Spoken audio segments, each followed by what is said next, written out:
A powerful multi-day winter storm that weather officials are calling one of the most intense in recent memory slammed into California on Monday and Tuesday, February 16th to 17th, 2026, dropping over 3 to 8 feet of snow in the Sierra Nevada mountains, trapping motorists, causing widespread power outages, and initiating dangerous, life-threatening avalanches.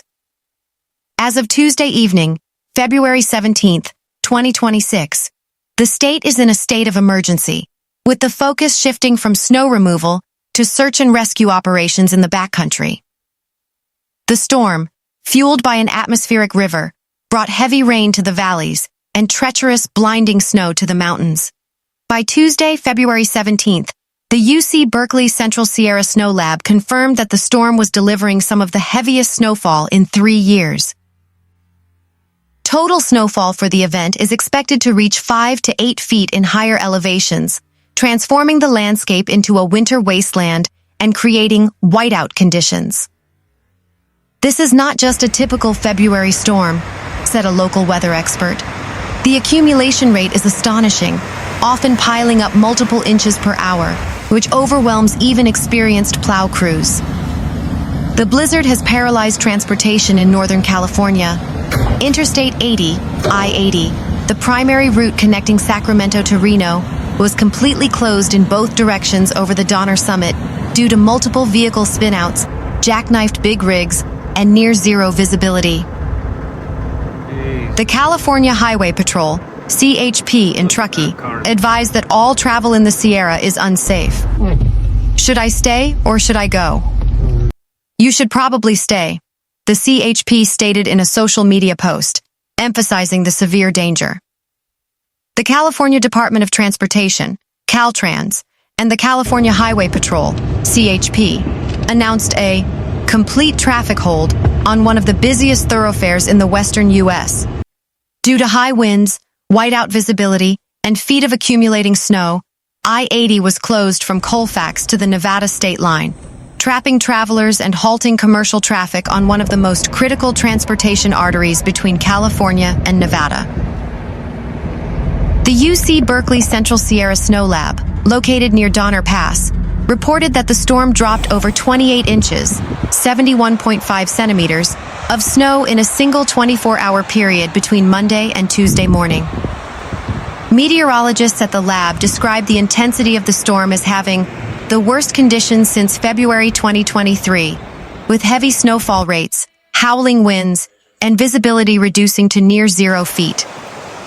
By midday Tuesday, February 17th, the storm had already delivered significant snowfall, with forecasts predicting an additional 2 to 3 feet by Wednesday night, raising the total multi-day snowfall potential to as high as 8 feet in the highest elevations. The closure of I-80 from Colfax eastward has created a logistical nightmare for truckers and travelers heading to Lake Tahoe, Reno, or attempting to cross the state line.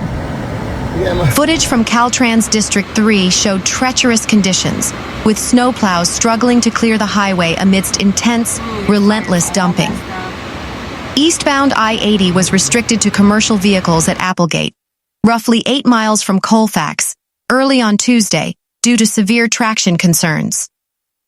Numerous spinouts and jackknifed big rigs were reported throughout the morning, forcing the CHP to halt all traffic at the Colfax and Nevada state line checkpoints. When visibility disappears, so does safe travel, Caltrans District 3 announced in a statement, emphasizing that the closure was necessary for public safety. The storm's impact extended beyond the interstate, with heavy snow and high winds causing widespread infrastructure damage in the surrounding communities. Nevada County reported nearly 10,000 residents without power on Tuesday, while Placer and El Dorado counties reported over 3,300 and 5,700 outages, respectively. The massive multi-day storm also caused a total shutdown of major ski resorts, including Mammoth Mountain and Palisades Tahoe, which reported over 40 inches of new snow at their summits, making skiing conditions dangerous, alongside avalanche risks. This storm comes as a stark contrast to a relatively spring-like early 2026, catching many drivers unprepared for the sudden return of severe winter weather. Local officials have urged all travelers to stay off the roads and let the storm pass. The Sierra Nevada has seen its snowpack dwindle to 53% of normal in recent weeks, making this power-packed storm both a necessary, albeit dangerous, relief for water supplies. The situation remains fluid. While some recovery efforts began on the morning of February 18, 2026, the 60-mile stretch of I-80 through the Sierra remained under strict, intermittent, or partial closures, with chain controls in effect. Rescue crews were tasked with clearing a path through a mile of deep, treacherous snow in Amador County to locate 3 adults stranded on the Mormon Emigrant Trail since Monday. While the north faced a blizzard, Southern California was battered by heavy rain and high winds. Flash flood warnings were issued for Los Angeles County as rain inundated the region. Residents in areas scarred by recent wildfires were under evacuation warnings due to the high potential for mud and debris flows. A large tree toppled onto US 101 in Santa Barbara County, shutting down southbound lanes on Monday. The storm is expected to continue into Wednesday, February 18, 2026, with an additional 1 to 3 feet of snow possible in lower valleys and even more in the mountains. Chain controls are expected to remain in effect on all mountain highways, and a second, lighter storm is predicted to arrive on Thursday. The storm pummeling the Bay Area has already unleashed pouring rain, more than 500 lightning strikes, snowy peaks, and reports of hail. And more is on the way. Rain will fall all week on the coastal region, with frigid temperatures in the North and South Bay Area, and plenty of snow in the Sierra Nevada by the end of the week. Over the past 2 days, a cold front sweeping across the region from the Gulf of Alaska has brought San Francisco and Oakland nearly 2 inches of rain. North Bay cities saw higher amounts, more than 3 inches, and peaks like Mount Tamalpais received more than 4 inches of rain. And just this morning, Bay Area peaks, like Mount Hamilton in Santa Clara County, collected several inches of snow. Forecasters said the consistent downpour will last through Wednesday across the Greater Bay Area, but off and on showers are likely through Saturday. The National Weather Service has also issued an extreme cold warning through Wednesday morning for the North Bay Mountains and Valleys, as well as the southern Salinas area. By the week's end, each part of the Bay Area could see nearly 2 inches of rain or more, said Dalton Beringer, a meteorologist with the National Weather Service's Bay Area office. We still have a few more rounds of rain through the end of the week, Beringer said. Most people may actually see some sun Thursday, Friday, and Saturday. But after the relatively calm weekend, Beringer said to expect a déjà vu moment on Sunday into next week, when another round of storms moves south into the region. Flooding has been minimal so far, he said, but next week could be a different story. Some of the areas that got a lot of rain this week may start to see some of those compounding flooding effects, Beringer said. Beringer doesn't expect any large-scale river flooding because rivers across the region are in pretty good shape to accept a lot more runoff. He said that if any does occur, it will likely be localized in urban areas and along small streams. Across the Sierra Nevada, forecasters said ski resorts are already reporting a foot to a couple of feet of snow, with 12 inches at Lake Tahoe. This really is just the beginning. Eden Lindemann, a National Weather Service meteorologist in Reno, told KQED. This is just a really strong winter storm, and because it's been so quiet, it may have caught some people off guard. Forecasters said snow levels could drop to 1,000 feet at times, and more than 4 feet could fall at 3,500 feet or above. Up to 8 feet of snow could fall on the highest peaks. Dakari Anderson, a meteorologist with the Weather Service's Sacramento office, discouraged mountain travel over the next few days. We are looking at dangerous to near impossible mountain traveling conditions with chain controls and road closures, Anderson said. There will also be low visibility and near whiteout conditions from a combination of snow and heavy wind. But the anticipated snow will be a positive boost for the state's snowpack, needed for replenishing the state's water levels, already nearing the yearly average of where it should be by winter's end. What this week's storm will do is push the state's frozen reservoir in the right direction of approaching an average snowpack year, said Andrew Schwartz, director of the UC Berkeley Central Sierra Snow Lab. This isn't going to be a one-and-done situation where we get this storm, and it brings us up to average and everything's hunky-dory for the rest of the season, Schwartz said. We'll need multiple other storms to try to get back up to that average or above-average mark, but this is definitely a step in the correct direction. Schwartz described the looming systems as smaller snow producers.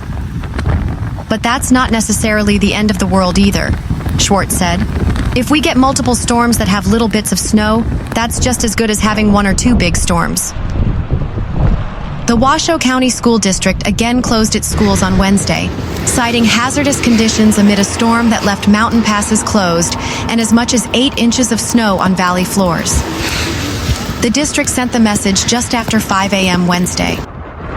Multiple other districts in the region made the announcement schools would be closed again on Tuesday night, including Carson City and Story County school districts.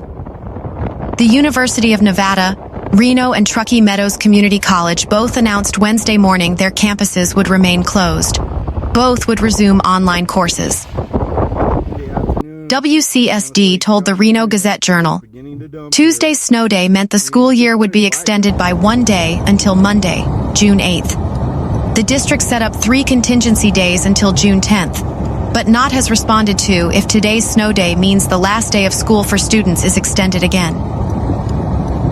Before traveling over Sierra Passes, check the latest weather conditions at nvroads.com and roads.dot.ca.gov. The 6 backcountry skiers rescued after being caught in a Donner Pass avalanche are now safely off the mountain, Nevada County Sheriff's Office said Tuesday night. Sheriff's officials say 2 of them are being treated at a hospital. First responders originally said 16 people were on the trip, but now say only 15 were there. The sheriff's office says 9 people are missing as of Tuesday night. Search crews are hoping to fly aircraft Wednesday to search for those last 9 people. Rescue crews on skis and snowcats battled blizzard conditions in an effort to reach the 6 backcountry skiers still alive but trapped Tuesday after the avalanche that left 9 other skiers missing. The search and rescue crews were dispatched to Frog Lake in the Castle Peak area, northwest of Lake Tahoe, after someone called 911 at about 11:30 a.m. to report an avalanche with people buried as a powerful winter storm moved through the state. Hours later, Ashley Quadros, a spokesperson with the Nevada County Sheriff's Office, said 6 skiers had been located and were asked to shelter in place as best they can until they can be reached. The group was on the last day of a 3-day backcountry skiing trip, said Steve Reno, a Tahoe National Forest avalanche forecaster with the Sierra Avalanche Center. Reno said his group has had contact with people on the ground in the area. He said the skiers had spent 2 nights at huts on a trip that required navigating rugged mountainous terrain on backcountry skis for up to 4 miles, 6.4 kilometers, and bringing along all food and supplies. Nevada County Sheriff Captain Russell Green said authorities were notified about the avalanche by the ski tour company that took the group to Castle Peak and by emergency beacons the skiers were carrying. The skiers are in communication with officials through their emergency beacons, which can send texts, Green told local media. They are doing the best they can. They have taken refuge in an area. They have made up a makeshift shelter with a tarp and are doing everything they can to survive and wait for rescue, Green told the television station. He said rescue teams are making their way to the group cautiously because the danger of triggering more avalanches remains high. We have brought in snowcats. We have snowmobiles on standby. We have individuals on skis. We have several different ways that people are attempting to get there, he said. It's just going to be a slow, tedious process. The company leading the trip, Blackbird Mountain Guides, said in a statement on its website that it was coordinating with authorities on the rescue operation. Most in the group were clients, and several were guides. California is being walloped this week by a powerful winter storm, bringing treacherous thunderstorms, high winds, and heavy snow in mountain areas. It's particularly dangerous in the backcountry right now, just because we're at the height of the storm, said Brandon Schwartz, Tahoe National Forest lead avalanche forecaster at the Sierra Avalanche Center based in Truckee. The center issued an avalanche warning for the area in the central Sierra Nevada, including the greater Lake Tahoe region, starting at 5 a.m. Tuesday, with large slides expected into Wednesday. The dangerous conditions were caused by rapidly accumulating snowfall piling on fragile snowpack layers, coupled with gale-force winds. Several ski resorts around Lake Tahoe were fully or partially closed due to the extreme weather. The resorts along highways have avalanche mitigation programs and were not expected to be at as high of a risk as the backcountry, where travel in, near or below the avalanche terrain was strongly discouraged, the center said. Castle Peak, a 9,110-foot, 2,777-meter peak in the Donner Summit area of the Sierra Nevada, is a popular backcountry skiing destination. Donner Summit, which can be perilous in snow, is named for the infamous Donner Party, a group of pioneers who resorted to cannibalism after getting trapped there in the winter of 1846 to 1847. Training in avalanche assessment and rescue and safety equipment is highly recommended for backcountry skiing, also known as off-piste skiing, which draws people wanting to glide deep into the wilderness, far outside the confines of a resort's boundaries. Backcountry skis are wider, heavier, and have other features to handle going up and down ungroomed terrain, unlike cross-country skis, which are narrower and designed for flat, more groomed trails. In the nearby town of Soda Springs, at least 30 inches, 76 centimeters, of snow had fallen in the last 24 hours, according to the Soda Springs Mountain Resort. Forecasters said the western slope of the Sierra Nevada in northern Shasta County, including portions of Interstate 5 and parts of the state's Pacific Coast Range, could see up to 8 feet, 2.4 meters, of snow before the storm moves through late Wednesday. The storm wreaked havoc on roadways spanning from Sonoma County to the Sierra Nevada. Traffic was halted temporarily in both directions on I-80 near the Nevada state line due to spinouts and crashes, the California Department of Transportation reported.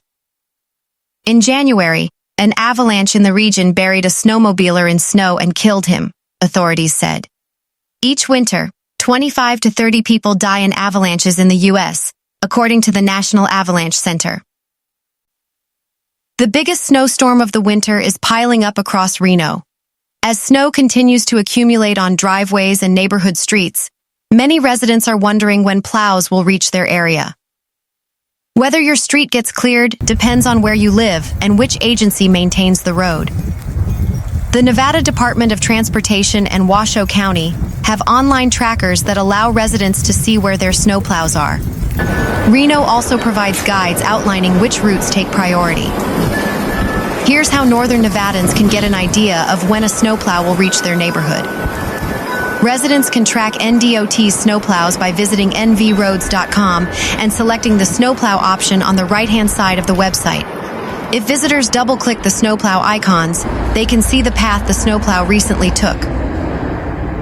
According to Washoe County's website, McCarran and the freeways are continuously cleared and de-iced by NDOT during snowstorms, with slight priority given to freeways.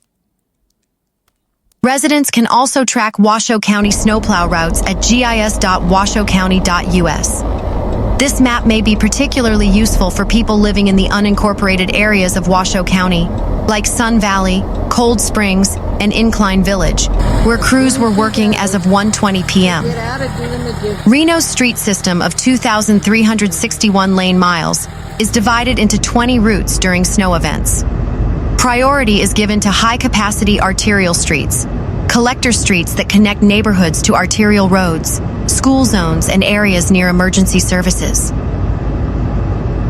Examples of Priority 1 streets include portions of Virginia Street, Longley Lane, and Stead Boulevard. Examples of Priority 2 streets include Center Street, Evans Avenue, and Hunter Lake Drive, Reno's website said. If your road has not been cleared, it may be privately owned. Apartment complexes, Homeowner associations and commercial properties are generally responsible for plowing their own roads and parking lots. With the first significant snowfall of the winter blanketing Reno streets, Police Chief Catherine Nance is urging drivers to slow down, stay alert, and prepare for slick road conditions. "We all know how quickly weather can change here in northern Nevada," Chief Nance said. "Even a small dusting can create hazardous spots, especially on bridges and overpasses. Your best defense is patience and preparation." As temperatures dipped and flakes turned into a steady snowfall late Tuesday afternoon, Reno drivers were reminded that winter isn't just pretty, it can be unpredictable. "Traction goes away faster than a lot of people expect," Nance said with a calm but firm tone. "Please give yourself, and everyone around you, a little extra time and space." Local police have already responded to multiple collisions this week, many involving drivers who failed to adjust their speed for the conditions. The Reno Police Department is also reminding residents that all-wheel drive and snow tires don't make you invincible.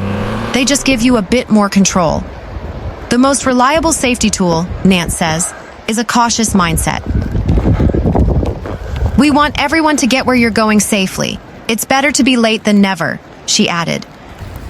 As the city of Reno continues to see more winter weather in the forecast, Chief Nance encourages drivers to check NDOT road conditions, carry emergency supplies, and be ready for quick changes in weather.